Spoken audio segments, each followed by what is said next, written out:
안녕하세요. 따뜻한 책 한 잔입니다.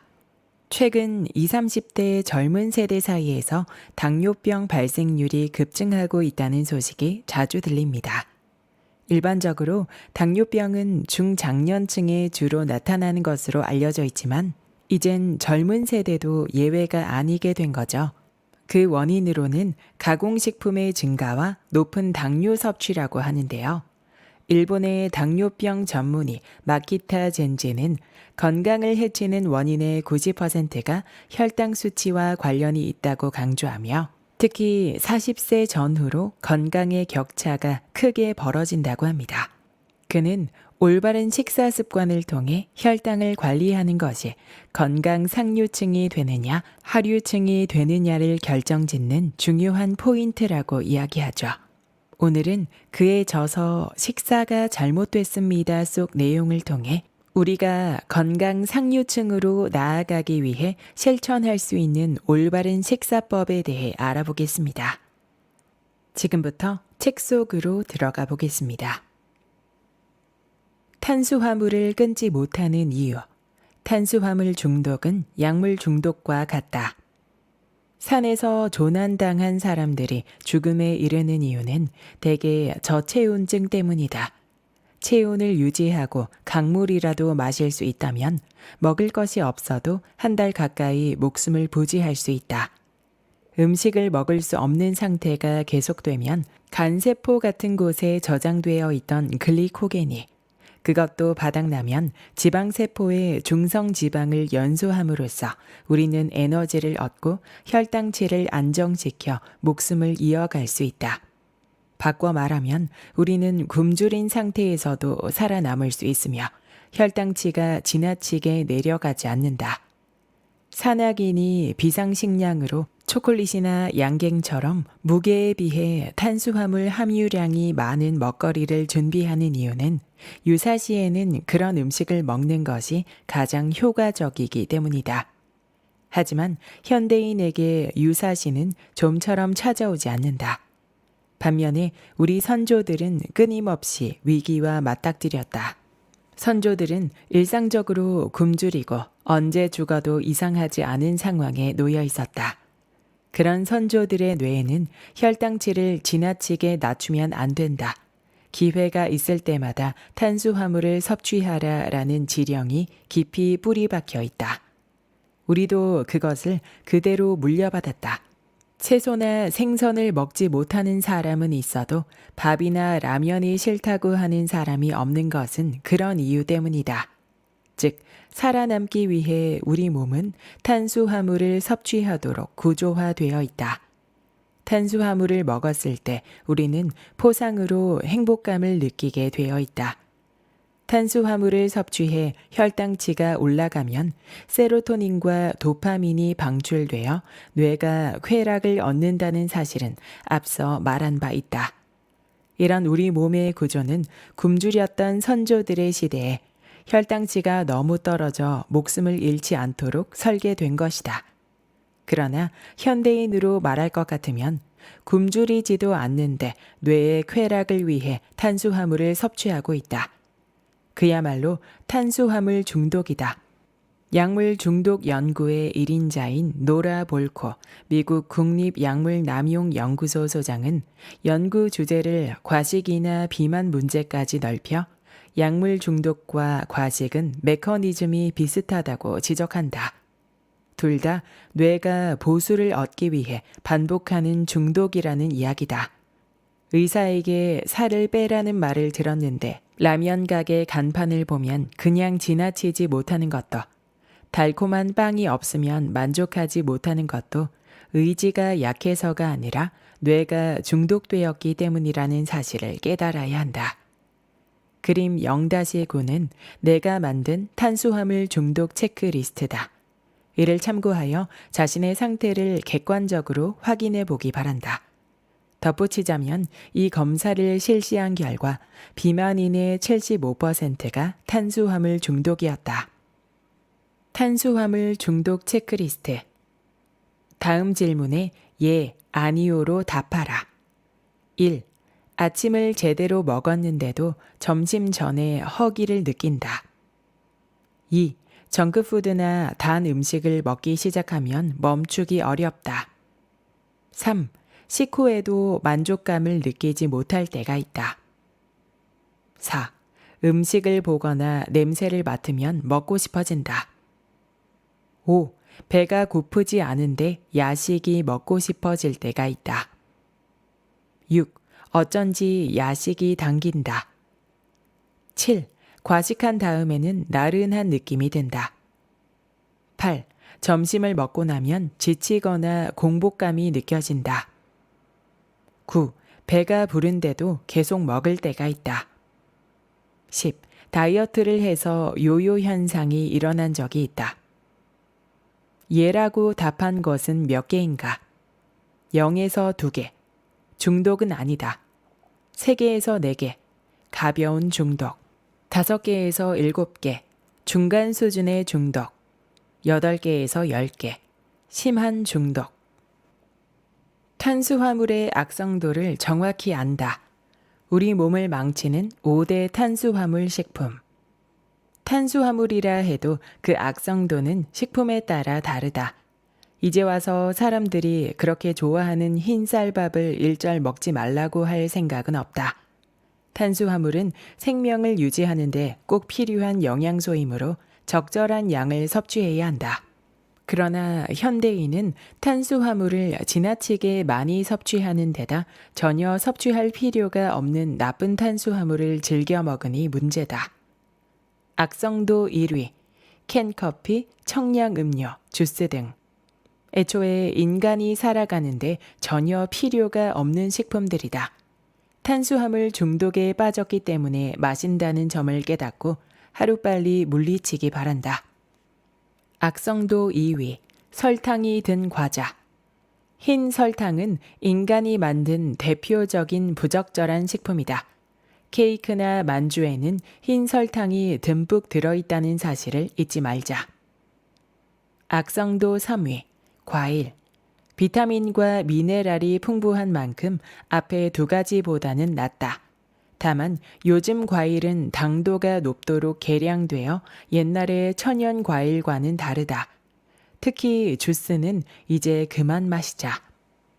악성도 4위, 흰 쌀밥, 흰 빵, 우동 등. 아침에 토스트를 먹거나 점심에 백반을 먹어도 괜찮다. 다만 그 양을 줄이자. 우동이나 메밀국수, 라면, 파스타 등의 일품 요리를 먹으면 탄수화물을 과도하게 섭취하게 되므로 주의해야 한다. 악성도 5위, 현미, 통밀빵, 감자류. 정제된 흰 쌀밥이나 흰 빵보다 미네랄이 많으므로 같은 양을 먹는다면 현미, 통밀빵, 감자류를 권한다. 다만 탄수화물이라는 것 자체는 변함없는 사실이므로 역시 많이 먹으면 살이 찐다. 이처럼 같은 탄수화물도 식품에 따라 악성도가 다르며 그 중에서도 액체는 최악이다. 인간이 본래 갖고 있는 소화, 흡수 시스템과 전혀 맞지 않기 때문이다. 탄수화물을 섭취할 때는 자연의 형태에 가까운 음식, 잘 씹어야 하는 음식을 소량 먹는 것으로 그치자. 먹는 순서에 따라 살찌는 방식이 달라진다. 다이어트에는 먹는 순서도 중요하다. 우리 몸이 지닌 소화, 흡수 시스템을 생각하면 가장 먼저 섬유질이 풍부한 채소를 먹고 이어서 소화하는 데 시간이 걸리는 단백질을 먹고 맨 마지막으로 탄수화물을 먹을 때 혈당치의 상승을 완만하게 억제할 수 있다. 채소류는 뿌리 채소인 감자나 달콤한 토마토 등을 제외하면 대부분 혈당치가 올라가지 않는다. 육류나 생선도 혈당치가 올라가지 않는다. 이런 식품들은 소화에 시간이 걸리므로 먼저 위에 들어가면 거기에 밥 같은 탄수화물이 더해져도 급격하게 혈당치가 올라가거나 하지 않는다. 예를 들어 돼지고기 생강구이 정식이 눈앞에 있다고 하자. 가장 먼저 곁들여진 양배추채나 작은 접시에 담긴 채소류를 먹는다. 이어서 돼지고기를 먹고 마지막으로 밥을 먹는다. 이렇게 먹는다면 혈당치의 상승을 억제할 수 있으며 밥을 남길 수도 있다. 거꾸로 밥부터 급하게 먹으면 단숨에 혈당치가 상승해 결과적으로 같은 음식을 먹었는데도 비만으로 이어질 수 있다. 탄수화물이 살찌는 주된 원인. 살찌는 원인은 육류도 지질도 아니다. 무제한으로 먹을 수 있는 스테이크와 한 그릇의 메밀국수. 의사에게 살을 빼야 한다는 주의를 들은 사람은 고기를 배부르게 먹고 싶다고 생각하면서도 점심으로 후자를 고른다. 하지만 이는 잘못된 선택이다. 메밀국수 한 그릇을 먹고 배고픔을 참아도 체중은 줄지 않는다. 한편 스테이크를 선택해 고기와 샐러드를 배부르도록 먹은 사람은 살이 찌기보다는 오히려 빠진다. 살이 찌는 주된 원인은 탄수화물이다. 기름을 듬뿍 써서 조리한 육류나 생선은 먹어도 살이 찌지 않는데 밥을 먹으면 쉽게 살이 찐다. 앞서 언급한 것처럼 밥을 많이 먹는 사람들이 단명했다는 곤도 쇼지 박사의 조사 결과도 있다. 설탕이 들어간 과자나 청량 음료는 물론 밥, 빵, 면류에서 섭취하는 탄수화물을 어떻게 줄일 것인가? 이것이야말로 비만과 온갖 질병을 막기 위한 핵심 과제다. 올리브유가 탄수화물을 만났을 때 혈당치 상승이 억제된다. 살이 찌는 것은 지방이 아니라 탄수화물 때문이라는 사실은 이제 충분히 이해되었을 것이다. 그렇더라도 오랫동안 칼로리 신앙을 강요받아 왔던 만큼 지방을 많이 먹는 것은 여전히 두려운 일일 수 있다. 그런 사람에게 의학학술지 유럽 임상영양학 저널에 실린 놀랄만한 연구 결과를 소개한다. 그림 2-7은 건강한 사람을 대상으로 빵만 먹었을 때, 버터와 함께 빵을 먹었을 때, 올리브유와 함께 빵을 먹었을 때, 옥수수유와 함께 빵을 먹었을 때의 혈당치 변화를 조사한 결과다. 그래프를 보면 빵이라는 탄수화물만 먹으면 30분 후에 혈당치가 급상승하는 데 반해 무엇이든 기름과 함께 섭취하면 혈당치가 완만하게 상승한다는 사실을 분명하게 알 수 있다. 즉, 탄수화물을 단독으로 섭취하기보다 지방과 함께 먹으면 살이 찌지 않는다. 특히 올리브유의 효과는 절대적이다. 의학학술지 당뇨병 관리에 또 다른 재미있는 연구 결과가 실렸다. 최근 몇 년 사이에 당 지수, GI가 식후 혈당치 상승을 확인하는 지표로 일반인 사이에서 널리 알려졌다. 연구자들은 GI가 높은 식품과 낮은 식품을 각각 불포화 지방산인 엑스트라 버진 올리브유와 함께 먹었을 때, 포화 지방산인 버터와 함께 먹었을 때, 저지방으로 만들어 먹었을 때 식후 혈당치가 어떻게 변화하는지 조사했다. 조사 결과 GI가 높은 식품과 올리브유를 함께 먹었을 때 식후 혈당치가 크게 억제됐다는 사실이 밝혀졌다. 참고로 이 연구에서 실험 참가자들은 37g이라는 제법 많은 양의 엑스트라 버진 올리브유를 섭취했다.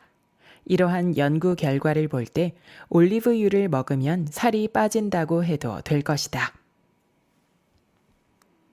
아침, 점심, 저녁은 3대 5대 2 비율로. 서양에는 아침은 왕처럼, 점심은 귀족처럼, 저녁은 거지처럼 먹어라 라는 말이 있다. 하루의 활동을 준비하는 아침 식사에서 많은 영양을 섭취하고 남은 일이 자는 것뿐인 저녁 식사는 가볍게 끝내라는 의미로 매우 논리적인 말이라 할 수 있다. 그러나 접대 등이 있는 직장인에게 이런 식생활은 쉽지 않다. 그렇더라도 탄수화물만큼은 이 말을 따랐으면 좋겠다. 밤에는 탄수화물을 일절 먹지 않겠다라고 마음먹고 그 결심을 실천에 옮기기 바란다. 그렇다고 아침이나 점심에는 왕이나 귀족처럼 탄수화물을 섭취해도 된다는 말이 아니라 밤이 가까울수록 엄격하게 탄수화물을 제한해야 한다는 뜻이다. 밤에 회식 등이 있을 때는 밥이나 달콤한 후식 따위는 못 본 채 하자. 아침, 점심, 저녁에 섭취하는 탄수화물 양의 비율을 5대 5대 0으로 하겠다는 마음으로 시작한다면 자연스레 그 비율이 3대 5대 2 정도로 안정되지 않을까. 여기까지 식사가 잘못됐습니다의 본문 일부였습니다. 비만은 당뇨병을 비롯한 온갖 질병의 원인입니다. 몸은 말랐지만 체내 지방의 비율이 많은 마른 비만 체질도 마찬가지겠죠. 우리가 살이 찌는 원인은 지방을 많이 먹어서가 아니라 당류, 즉 탄수화물을 많이 섭취하기 때문이라는 것이 이 책의 핵심 내용입니다.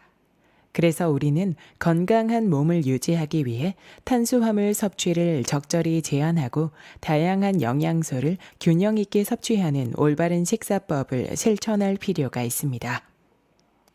현대인들의 비만과 당뇨병의 원인은 대부분 당류의 과다한 섭취라는 점을 새기고 저녁에는 탄수화물을 최소한으로 줄이기, 액체로 된 탄수화물은 먹지 않기, 빵을 먹을 때는 건강한 지방과 함께 섭취할 것.